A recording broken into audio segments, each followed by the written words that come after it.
এখন পার্ক সার্কাসে আছি এবং পার্ক সার্কাস ওয়েস্ট মল এখান দিয়ে যাতায়াতের পথে বেশ অনেকগুলো রেস্টুরেন্ট তো চোখে পড়ে।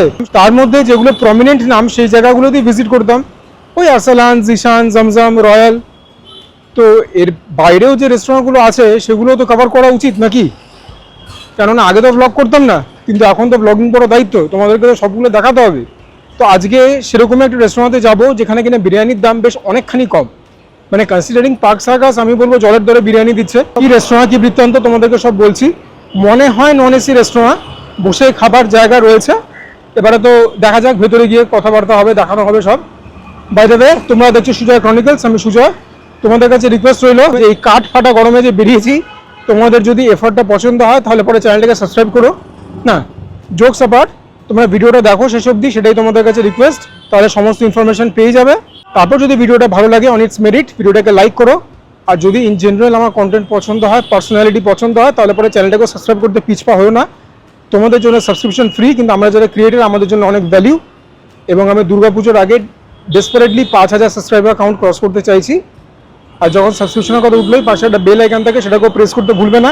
তাহলে যখনই আমার নতুন কোনো ভিডিও আপলোড হবে তোমরা তার ইনস্ট্যান্ট নোটিফিকেশন পেয়ে যাবে। That is also very important. এবার চলো দেখি রেস্টুরেন্টে গিয়ে কী অবস্থা। তো এই হচ্ছে আজকে আমাদের first destination, Adil biryani. Mutton biryani 200 টাকায় পাওয়া যায়। আমি বসে খাচ্ছি নন এসি রেস্টুরেন্ট। এরপরে এখান থেকে অন্য জায়গায় যাবো, বাট আগে এটাকে তো কভার করি।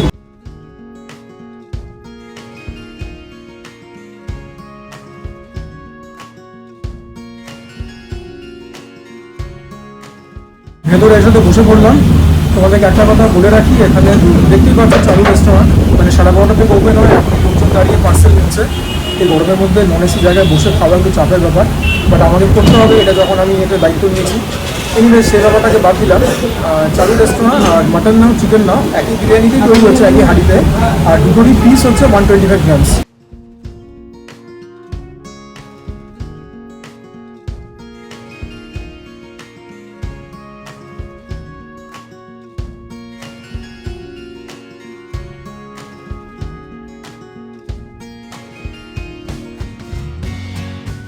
এই হচ্ছে আমাদের 200 টাকার আদিলের মাটন বিরিয়ানি। আলুটাকে, মাটনটাকে আলাদা করি। স্পাইসি হট, একদম গরমা গরম হাঁড়ি কেটেছে তখনই। তবে এই পিসটা কী করে 120 গ্রাম বা 125 গ্রাম হয় আমার সন্দেহ রয়েছে। নন্ডি পিস চেয়েছিলাম, নন্ডি পিস দিয়েছে, so thanks for that. Kolkata style biryani, তবে ডিম দিয়ে খেতে গেলে আলাদা 10 টাকা দিতে হবে। আমার প্রয়োজন লাগেনি, আমি নিইনি। Long red rice, pretty colourful aisles. দেখা যাক প্রথম গ্রাস নিয়ে কীরকম।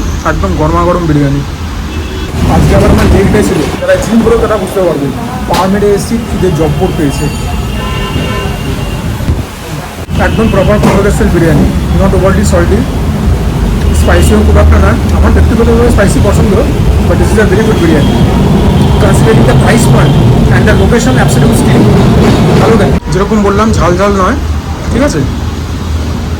খুব একটা নুনটা ব্যাপারও নেই, যেরকম আওয়াদি ধরনের বিরিয়ানিতে থাকে। খুব একটা স্পাইসি নয়। 1000 রকম বেরেস্তা, ধনে পাতা, লঙ্কা ফঙ্কা দিয়ে ব্যাপারটাকে জটিল করেনি। They have kept it plain and simple, and that is the beauty of this biryani. Very good. চালগুলো প্রপারলি সেদ্ধ হয়েছে। আচ্ছা, আমি বলেছিলাম যে শুধু এরকম মাটন না, মাটনটা বোধহয় ভেঙে গেছে, এরকম একটা রয়েছে। তো এই দুটোকে মিলালে তো 125 গ্রাম হেসে গেলে হবে, 150 গ্রাম হতে পারে। তো যাই হোক, যেগুলো পজিটিভ সব তোমাদেরকে দেখিয়ে দিচ্ছি। বাকি বিরিয়ানিটা ভালো বিরিয়ানি, ওয়েট বিরিয়ানি, কিছু দিয়ে না খেলেও চলবে। বিরিয়ানি কিন্তু কিছু দিয়ে না খাওয়ারই আমি পক্ষে থাকি, কারণ বিরিয়ানি নিজেকে ওটা স্বতন্ত্র স্বাদ থাকে। যদি কোনো সাইড ডিশ দিয়ে খাও তোমরা, তাহলে পরে সেটা বিরিয়ানির সাথে ভাগ বসায়, সেটা আমার পছন্দ নয়। But this biryani is very good. তোমরা আলটিমেট রিফ্লেকশন রেটিংসে পেয়ে যাবে। বাট পার্ক সার্কাসের একটা জাদু আছে। পার্ক সার্কাসে বোধহয় বিরিয়ানির দোকান যদি কেউ দেয়, তারা ভালোই বানায়। এখন তো সিরাজকে বাদ দিয়ে, সিরাজের বিরিয়ানি অনেক বছর আগে খেয়েছিলাম, তারপরে দ্বিতীয়বার যায়নি। আলুটা দেখে নাও, আলু ইজ ভেরি ইম্পর্টেন্ট। আলুটা যে কী লেভেলে গরম আছে বলে বোঝাতে পারবো না, ইটস ভেরি হট। বাট আলু দিয়ে তো খেতেই হবে বিরিয়ানি, নইলে পরে তো গর্দান যাবে। আর নইলে পরে কলকাতা স্টাইল বিরিয়ানি বা কিসের, আর নইলে পরে আমি বাঙালি বা কিসের। আলুটা নরম আছে, সফট আছে। আর একটুখানি সফট হলেও পারতো, তবে আলু দিয়ে খাওয়াতে যে ফ্লেভারটা খুব একটা এলিভেট হলো তা কিন্তু নয়। বিরিয়ানিটাও খেতে ভালো যেরকম বললাম, বাট আলুটার মধ্যে খুব একটা ফ্লেভার নেই। So that's a slight disappointment. নরম আছে আলুটা যেরকম দেখতে পাচ্ছ, বাট আলুটার মধ্যে ফ্লেভার খুব একটা নেই।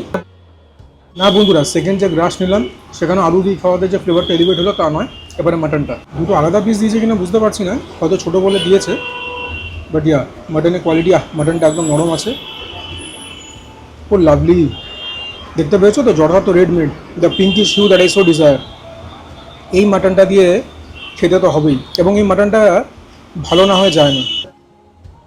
ইয়া মাটনটা দিয়ে খেলাম, ফ্লেভারটা ডেফিনেটলি এলিভেট হলো এখান থেকে এখানে 100%। মাটনটা কোয়ালিটি খুব ভালো, একদম নরম তুলতুলে মাটন, এবং যথার্থ রেড মিট, একদম লালচে যেরকম রেড মিট হওয়ার কথা। মাটনটা একদম মুখের মধ্যে হাসি ফুটিয়ে দিয়েছে। Just have a look. এটা দেখে যদি এন্টাইসড না হও আর কি দেখে হবে। এগুলোই তো একটা ফুডির মধ্যে এক্সাইটমেন্ট জাগরণ করে। আবারও বলছি, given the price point, given the quality of the mutton, the biryani is a steal. যদিও বিরিয়ানির রাইস একটু কম দিয়েছে, এটা কিন্তু শেয়ারেবল বিরিয়ানি নয়, একজন খাবে তাহলেই ঠিক আছে। একদমই কম রাইস দিয়েছে সেটা বলছি না, তবে এই বিরিয়ানিটা শেয়ার করবার মতো নয়। এবারে লাস্ট তোমরা একটা বাইট দেখে নাও, একটু আলু নিয়ে নিই, একটুখানি মাংসও নিয়ে নিই, এবারে একটা জব্বর বাইট হবে। আর দেখাবার কিছু নেই, ফাইনাল ইমপ্রেশন তোমাদেরকে এখনই বলে দিচ্ছি। যদি পার্ক সার্কাস অঞ্চলে থাকো, গরমটা একটু কমলে পরে আদিল বিরিয়ানিতে এসে খেতেই পারো, অথবা পার্সেল করে বাড়িতে নিয়ে গিয়ে খাবে, নিরাশ হবে না। আমার কথা নোট করে রাখো, এবং গিভেন দ্য প্রাইস পয়েন্ট আবারও বলছি, খুবই ভালো খেতে। আর হ্যাঁ, এরকম টাইপের রেস্টুরেন্টে তোমরা নিশ্চয়ই ফিনেস আশা করবে না, আমিও আশা করিনি। প্লেট ফেটগুলো একটুখানি অপরিষ্কার, তারপরে বেসিনে হাত ধুতে গেলাম, বেসিনের কলে জল ছিল না। হ্যাঁ, রেস্টুরেন্ট ওপেন হচ্ছে 12:30টায়, আমি এসছি অ্যারাউন্ড 1:45, সেটাও মাথায় রাখতে হবে। বাট ইয়ার এবারে বাইরে গিয়ে দেখা হবে।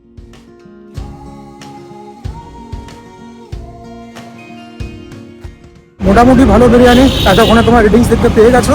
এবারে চলো সেকেন্ড ডেস্টিনেশন।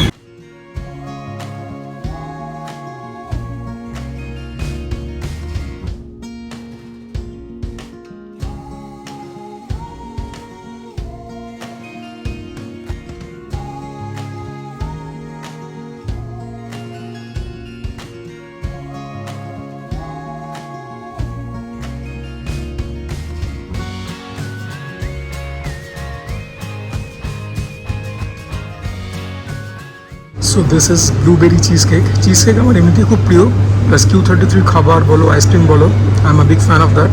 এখানকার অনেক ডেজার্টই মাঝে মধ্যে বাড়িতে নিয়ে যাই, ফ্রিজে রেখে খাই, মাও খেয়েছেন। But yeah, just let me know how tempting does this look.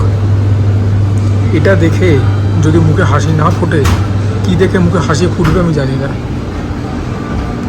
Just like a wow.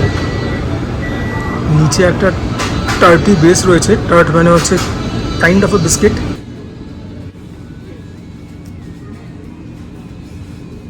আমার কীরকম লাগছে just read from my expression. তোমাদের কাছে রিকোয়েস্ট রইল, if you guys can, Q33 west mall ground floor এসে এখানকার খাবারগুলো খাবে। This blueberry cheesecake is also no exception. মানে চিজ কেক যে এত স্মুথ হতে পারে, I had no idea. Cheesecake এমনিতেই স্মুথ হয়, this has taken that smoothness into a different level. মাঠের বাইরে ছক্কা। ওপরে যে ব্লুবেরি রয়েছে সেখান থেকে অল্প একটু অ্যাসিডিটি পাচ্ছি, চিজের নিজস্ব একটা ফ্লেভার, একটা স্মুথনেস, টার্ট থেকে হালকা একটা সল্টিনেস মিলিয়ে মিশিয়ে মুখের মধ্যে ফ্লেভারটা পার্টি করছে। পরে আমাকে টেস্ট বাডরা থ্যাংক ইউ বলবে। কেকের যে পোর্শনটা যেখানে চিজ ফিস দেওয়া, এই জায়গাটা একদম মেল্ট ইন ইউর মাউথ। আমি অনেক সময় বলি খাবার দাবার আইসক্রিম নয় যে মুখে দিলে মেল্ট হয়ে যাবে, this is literally melt in your mouth. আর এই টার্টের জায়গাটা একটুখানি কামড়াতে হচ্ছে, তো কামড়ানোও বলবো না, জিভ দিয়ে জাস্ট মুখের টাটটা প্রেস করবে, পুরো ব্যাপারটা ডিসইন্টিগ্রেট হয়ে যাচ্ছে। অ্যাবসলিউটলি হেভেনলি খেতে। লাস্ট দেখে নাও, absolutely one for the ages. Also extremely light and fluffy, airy light on your palate, not at all dense, not at all heavy. যে একদম ক্রিটিসাইজ করবারই হয়, এটাই বলবো যদি কোনো ক্রাঞ্চি এলিমেন্টস থাকতো যাতে করে কিনা একটা অ্যাডেড টেক্সচার অ্যাড হতো, আমার বেটার লাগতো। বাট আমি জানি না সেটা আদৌ সম্ভবপর হতো কি হতো না। ধরো যদি কোনো রকম ক্যান্ডিড আলমন্ডস বা একটু রোস্টেড পিস্তাচিও এগুলো দিলে পরে একটা আলাদা ক্রাঞ্চিনেস পেতাম, otherwise this is absolutely perfect.